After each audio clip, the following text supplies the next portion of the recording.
সনাতনীরা এখন বাঙালি হিন্দুদের কাছে এটা অস্তিত্ব রক্ষার লড়াই। বাংলাদেশে সনাতনীদের একজোট হওয়ার আহ্বান করে গ্রেফতারি বরণ করেছেন চিন্ময় কৃষ্ণ প্রভু।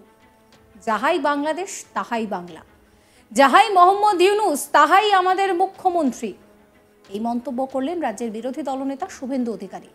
শনিবার 5 এপ্রিল রানাঘাটে রামনবমী উদযাপন সমিতির আয়োজিত শ্রী রামনবমী উৎসব 2025-এর সূচনা করে এই মন্তব্য করেন শুভেন্দু অধিকারী। তার অভিযোগ, কত রকমের জিহাদিদের দ্বারা আক্রান্ত হয়ে আমরা একেবারে খাদের কিনারায় এসে পৌঁছেছি।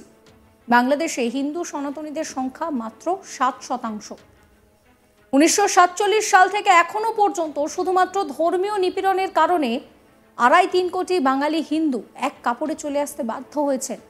আজকে পশ্চিমবঙ্গে সেই একই বিরাজমান অবস্থা।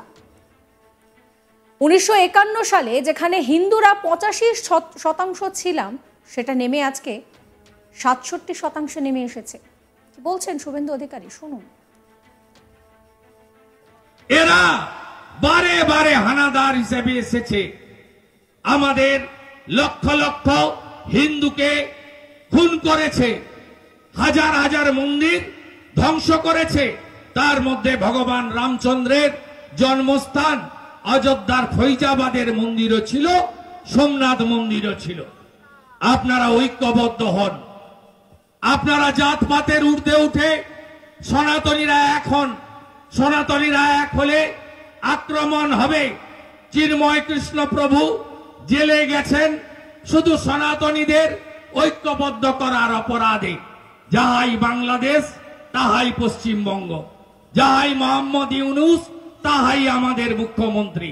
এখানেও হিরণময় প্রভু, যিনি ভাগবত কথার মধ্য দিয়ে সনাতনীদের কথা বলেন, আমরা অন্যদের আক্রমণ কখনো করি না, কিন্তু আমরা আক্রান্ত হলে মুখ বুজে সয়ে যাওয়ার দিন শেষ হয়ে গেছে। সরস্বতী পুজোয় হরিণঘাটার নগর উখড়াতে আল আমিন মন্ডল এসে বলবে। সময় এসেছে এই কারণে, কারণ বাংলাদেশে 5ই আগস্ট 2024-এর ঘটনার পরে আমরা বাঙালি হিন্দুরা আজকে অস্তিত্বের সংকটের মধ্য দিয়ে যাচ্ছি। এটা টিকে থাকার লড়াই নয়, আজকে অস্তিত্ব রক্ষার লড়াই। একদিকে আমাদের হিন্দু জনসংখ্যা কমছে, অন্যদিকে আমরা লাভ জিহাদ, ল্যান্ড জিহাদ, ভোট জিহাদ, কত রকমের জিহাদের দ্বারা ক্ষতিগ্রস্ত, আক্রান্ত, এবং আমরা একেবারে খাদের কিনারায় এসেছি।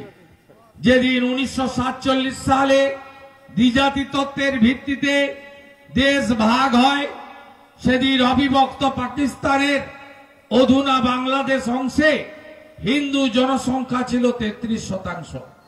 আজকে বাংলাদেশে হিন্দু সনাতনী জনসংখ্যা মাত্র 7%।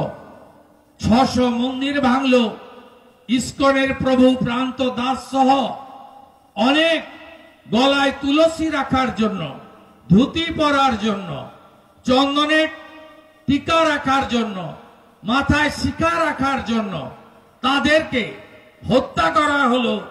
আমরা নিজের চোখে দেখেছি। তারা তো আমাদের পরম আত্মীয়।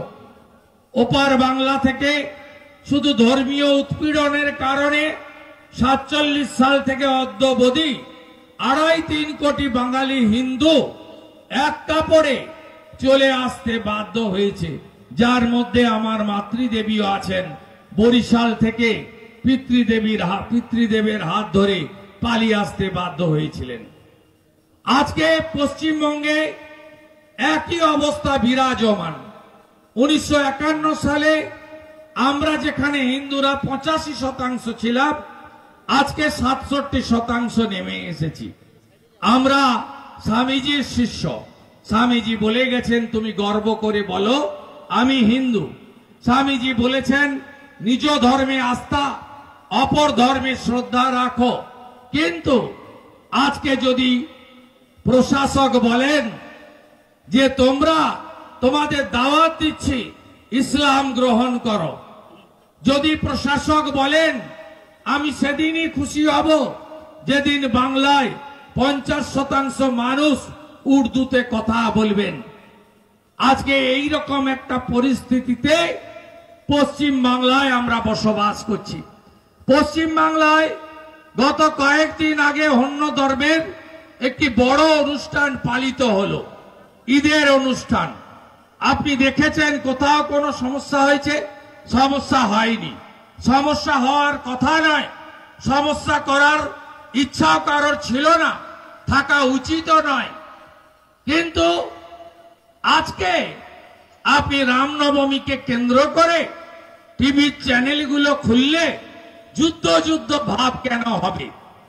কেন পুলিশ প্রশাসনের পক্ষ থেকে 21 দফা 19 দফা করে শর্ত আরোপ করা হবে? আরে আমরা তো ধর্ম পালনের জন্য রামনবমী উৎসব পালন করব। আপনাদের এত পীড়া কেন? আপনাদের এত যন্ত্রণা কেন?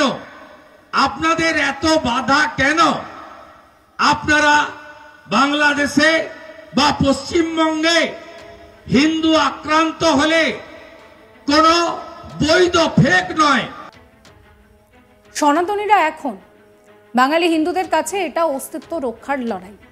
বাংলাদেশে সনাতনীদের একজোট হওয়ার আহ্বান করে গ্রেফতারি বরণ করেছেন চিন্ময় কৃষ্ণ প্রভু।